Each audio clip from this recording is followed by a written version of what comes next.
Napansin mo ba na ang mga taong sobrang mabait, yung laging handang tumulong at magbigay ng oras sa iba, sila ang kadalasang unang nasasaktan at nauubos ang lakas? Bakit nga ba kahit mabait, madalas silang masaktan at mawalan ng gana sa paligid nila? Ngayon, tatalakayin natin ang mga psychological reasons kung bakit ang pinakamabait na tao ay madalas nabibigo, napapagod at nasasaktan, at paano natin maiintindihan ang kanilang pinagdadaanan.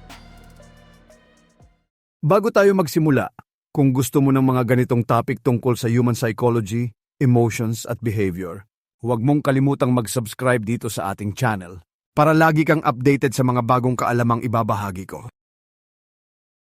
1. Bakit? Ang mabait na tao, madaling masaktan. Psychology ng pagkapagod ng puso. Napansin mo ba na ang mga taong sobrang mabait, yung laging handang tumulong at magbigay ng oras sa iba, sila rin ang kadalasang unang nasasaktan? Bakit nga ba kahit mabait, madalas silang masaktan at mawalan ng gana sa paligid nila? Ang kabaitan ay isa sa pinakamagandang katangian ng tao. Ngunit sa kabila ng pagiging mabait, marami ang nakakaranas ng emotional fatigue o pagkaubos ng damdamin. Sa psychology, may dahilan kung bakit ang mga mabait na tao ay madaling masaktan. Una, overgiving leads to emotional burnout. Kapag sobrang mabait ang isang tao, madalas nilang inuuna ang kapakanan ng iba kaysa sa sarili. Ang labis na pagbibigay ng walang limitasyon ay nagdudulot ng emotional burnout. Unti-unti, nauubos ang kanilang lakas at nagiging sensitibo sa rejeksyon o sakit na dulot ng iba. Pangalawa, high empathy makes them vulnerable. Ang mga mabait na tao ay kadalasang may mataas na empathy. Nakakaramdam sila ng damdamin ng ibang tao ng malalim. Dahil dito, kahit hindi personal ang problema, naiintindihan at nadarama nila ang sakit ng iba.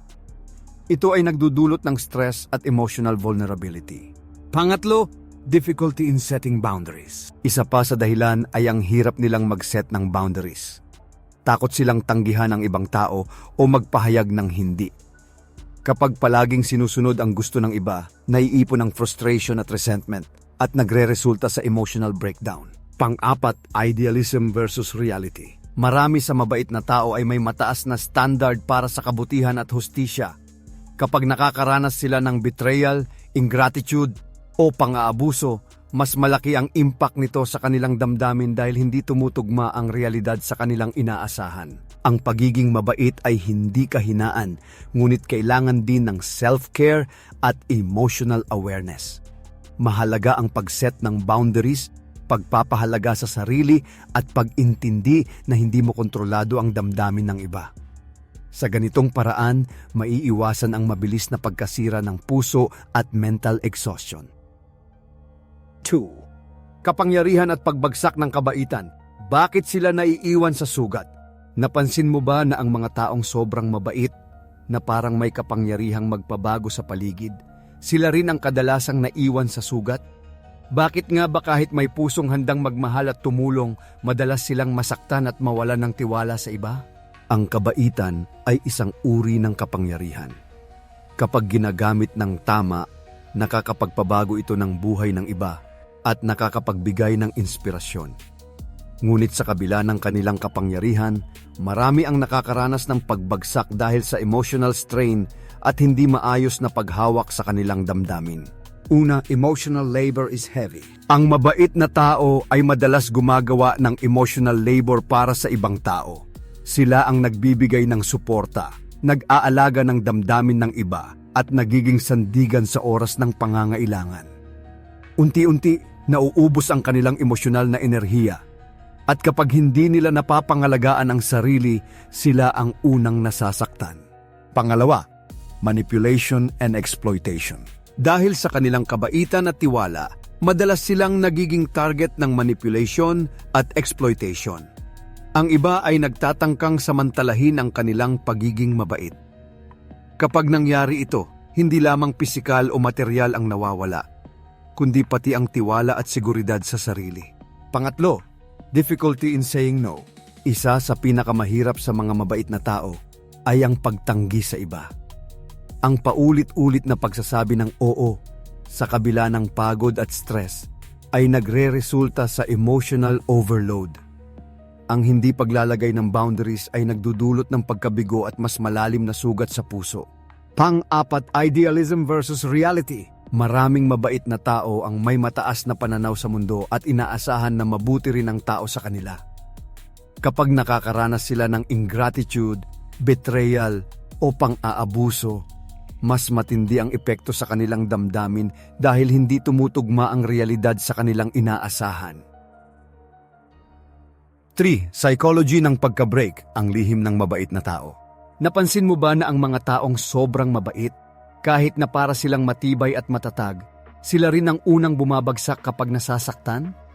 Bakit nga ba madalas silang nagkakaroon ng emotional breakdown habang ang iba ay tila normal lang? Ang pagka-break o emotional breakdown ay hindi lamang para sa mga taong mahina. Sa katunayan, ang mga mabait na tao ay may kakaibang dahilan kung bakit madali silang masaktan at mawalan ng ganang emosyonal. Sa psychology, may mga lihim kung bakit ang kabaitan ay minsang nagdudulot ng pagkasira ng puso. Una, emotional sensitivity. Ang mga mabait na tao ay natural na mas sensitibo sa damdamin ng iba. Nakadarama sila ng sakit, rejection at disappointment ng mas malalim kaysa sa karaniwan. Dahil dito, mas mabilis silang maapektuhan at mas madali silang mag-break emotionally. Pangalawa, overcommitment. Dahil sa kanilang kabaitan, madalas silang sobra-sobrang nagbibigay ng oras at effort sa iba, kahit na wala nang natitira para sa sarili. Ang overcommitment ay nagdudulot ng stress at exhaustion, at ito ang isang pangunahing dahilan kung bakit sila madalas masira ang loob. Pangatlo, suppressed emotions. Maraming mabait na tao ang natutong itago ang kanilang damdamin para hindi makasakit o makadagdag ng problema sa iba. Ngunit kapag naipon ang emosyon na ito, nagiging bigla ang emotional breakdown ang resulta. Ang pagsuppress ng damdamin ay parang bomba na pwedeng sumabog anumang oras. Pang-apat, expectations versus reality. Ang mga mabait na tao ay madalas may mataas na standard para sa kabutihan at pakikitungo ng ibang tao. Kapag hindi ito natutugunan, lalo na sa betrayal o ingratitude, mas matindi ang epekto sa kanilang emosyon. Ang kanilang psychological expectation ay nagiging sanhi ng malalim na sugat. 4. Bakit mabait pero madalas masaktan? Sagot ng isip at damdamin. Napansin mo ba na ang mga taong mabait, kahit na puno ng pagmamahal at malasakit, sila rin ang madalas masaktan? Ano nga ba ang lihim sa likod ng kanilang sakit? At paano naimpluwensyahan ng isip at damdamin ng kanilang pagkasira? Maraming tao ang iniisip na ang mabait ay palaging malakas at matatag. Ngunit sa psychology, may mga dahilan kung bakit ang kabaitan ay minsang nagdudulot ng sakit at pagkabigo. Ang kanilang isip at damdamin ay parehong may papel sa kung bakit sila madalas masaktan. Una, high sensitivity and awareness. Ang mga mabait na tao ay kadalasang mas sensitibo at mapagmatyag sa damdamin ng iba. Nakadarama sila ng rejection, ingratitude o paglabag sa tiwala ng mas malalim kaysa sa karaniwan. Ang mataas na emotional awareness na ito ay nagiging sanhi ng madalas na pagkakasugat. Pangalawa, overthinking and self-blame. Kapag nasaktan, ang mga mabait na tao ay may tendensyang mag-overthink at sisihin ang sarili. Iniisip nila kung paano nila maaaring naiwasan ang sitwasyon o paano nila mas mapapabuti ang relasyon. Ang ganitong pattern ay nagpapalala sa sakit at emotional distress. Pangatlo, difficulty letting go. Madalas nilang pinapahalagahan ang relasyon at damdamin ng iba ng sobra, kaya mahirap sa kanila ang mag-let go. Ang patuloy na pag-iisip at pag-alala sa nakaraang sugat ay nagdudulot ng paulit-ulit na sakit at emosyonal na pagkapagod. Pang-apat, unmet expectations. Maraming mabait na tao ang may mataas na expectations sa mundo at sa ibang tao. Kapag hindi natutugunan ang mga ito, lalo na sa betrayal o kakulangan ng appreciation, mas malaki ang epekto sa kanilang damdamin. Ang labis na kabaitan ay nagiging sanhi ng matinding emotional disappointment. 5. Ang panganib ng labis na kabaitan. Bakit sila nabibigo sa mundo? Napansin mo ba na ang mga taong sobrang mabait na laging inuuna ang iba kaysa sa sarili, sila rin ang kadalasang nauuwi sa pagkabigo? Bakit nga ba ang labis na kabaitan ay minsang nagiging hadlang sa kanilang sariling kaligayahan at tagumpay? Ang kabaitan ay isang magandang katangian, ngunit kapag sobra-sobra, nagdudulot ito ng panganib sa emosyonal at mental na kalusugan. Sa psychology, may dahilan kung bakit ang labis na kabaitan ay nagreresulta sa pagkabigo sa mundo. Una, emotional exploitation. Kapag sobra ang kabaitan, nagiging madali para sa iba na samantalahin ang mabait na tao. Ang paulit-ulit na exploitation ay nagdudulot ng emotional pain at pagbaba ng self-esteem. Unti-unti, nararamdaman ng mabait na tao na hindi sila pinapahalagahan, kaya nagreresulta sa pagkabigo. Pangalawa, neglecting self-needs. Madalas nilang inuuna ang kapakanan ng iba kaysa sa sarili. Ang kawalan ng balanse sa pagitan ng pagbibigay sa iba at pag-aalaga sa sarili ay nagdudulot ng exhaustion at frustration. Kapag palaging ang iba ang inuuna, nahihirapan silang magtagumpay at makamit ang sariling kaligayahan. Pangatlo, difficulty in setting boundaries. Ang labis na kabaitan ay kadalasang nauugnay sa kahirapan sa pag-set ng boundaries. Kapag walang malinaw na limitasyon, nagiging susceptible ang mabait na tao sa stress, overwork at emotional manipulation. Ito rin ang dahilan kung bakit madalas silang mabigo sa interpersonal relationships at career. Pang-apat, high expectations and disappointment. Maraming mabait na tao ang may mataas na ideals sa mundo at sa mga tao. Kapag hindi natutugunan ang kanilang inaasahan, mas matindi ang kanilang disappointment at frustration. Ang labis na kabaitan ay nagiging sanhi ng emotional overload at pag-iisip na sila ay nabibigo sa mundo. 6. Psychology behind kindness fatigue. Bakit sila natutumba? Napansin mo ba na ang mga taong sobrang mabait, na laging handang tumulong, minsan ay bigla na lang natutumba o napapagod sa emosyonal? Ano nga ba ang dahilan sa likod ng tinatawag na kindness fatigue? At bakit ito nangyayari sa mga mabait na tao? Ang kindness fatigue ay isang psychological phenomenon kung saan ang sobrang pagbibigay at pagtulong sa iba ay nagdudulot ng emosyonal at mental na pagkapagod. Sa madaling salita, kahit mabait at may pusong tumutulong, minsan ay nauubos ang enerhiya ng isang tao. Una, overextending emotional energy. Kapag palaging inuuna ang kapakanan ng iba kaysa sa sarili, nagiging sobra ang emotional investment ng mabait na tao. Unti-unti, nauubos ang kanilang lakas at nagiging madaling maapektuhan sa stress at disappointment. Pangalawa, lack of boundaries. Ang mga mabait na tao ay kadalasang nahihirapan sa pag-set ng boundaries. Kapag walang malinaw na limitasyon, nagiging madali para sa iba na samantalahin ang kanilang kabaitan na nagreresulta sa emotional overload at pagkakabigla kapag natutumba sila. Pangatlo, continuous stress and pressure. Dahil sa patuloy na pagtulong at pagbibigay, ang mabait na tao ay nakakaranas ng stress at pressure na hindi nila agad napapansin. Ang paulit-ulit na exposure sa problemang emosyonal ng iba ay nagdudulot ng mental fatigue at burnout. Pang-apat, feeling unappreciated. Kapag ang kabutihang ginagawa ay hindi nakikilala o pinapahalagahan, nagdudulot ito ng emotional depletion. Ang pakiramdam na hindi sapat ang effort, kahit na napakarami ang naibigay, ay nagiging sanhi ng kindness fatigue at pagtumba sa emosyonal na lakas. 7. Kapag ang kabaitan naging pasanin. Bakit ang mabait madalas masaktan? Napansin mo ba na ang mga taong sobrang mabait na palaging handang tumulong at magbigay, minsan ay tila ba ang kabaitan nila mismo ang nagiging pasanin? Bakit nga ba kahit mabait, sila rin ang madalas masaktan at magdusa? Ang kabaitan ay isa sa pinakamagagandang katangian ng tao. Ngunit sa psychology, kapag labis ang kabaitan, nagiging pasanin ito sa halip na lakas.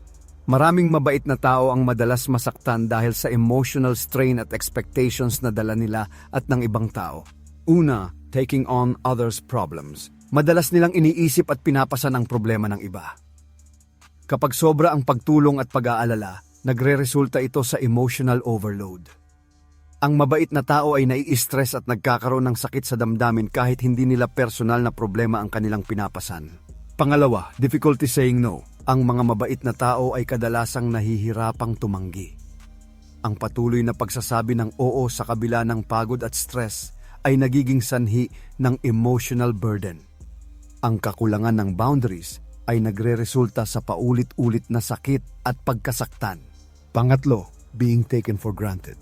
Kapag palaging nagbibigay at hindi hinihingi ang kapalit, nagiging madali para sa iba na samantalahin ang kabaitan nila.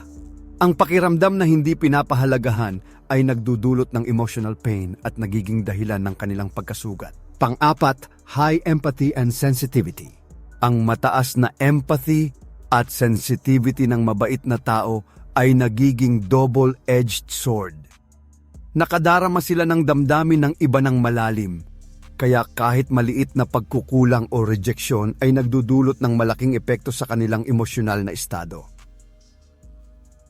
8. Bakit ang pinakamabait na tao madalas masaktan? Insight sa isip ng tao. Napansin mo ba na ang mga pinakamabait na tao na palaging handang magbigay at magmahal, sila rin ang madalas masaktan? Ano nga ba ang sinasabi ng isip at psychology sa likod ng kanilang paulit-ulit na suga? Ang kabaitan ay isa sa pinakamahalagang katangian ng tao. Ngunit sa psychology, may dahilan kung bakit ang mga pinakamabait ay madalas nasasaktan. Ang kanilang isip at emosyon ay may unique na paraan ng pagtanggap at pagproseso ng sakit na kadalasan ay naiiba sa karaniwan. Una, high emotional intelligence. Ang pinakamabait na tao ay may mataas na emotional intelligence.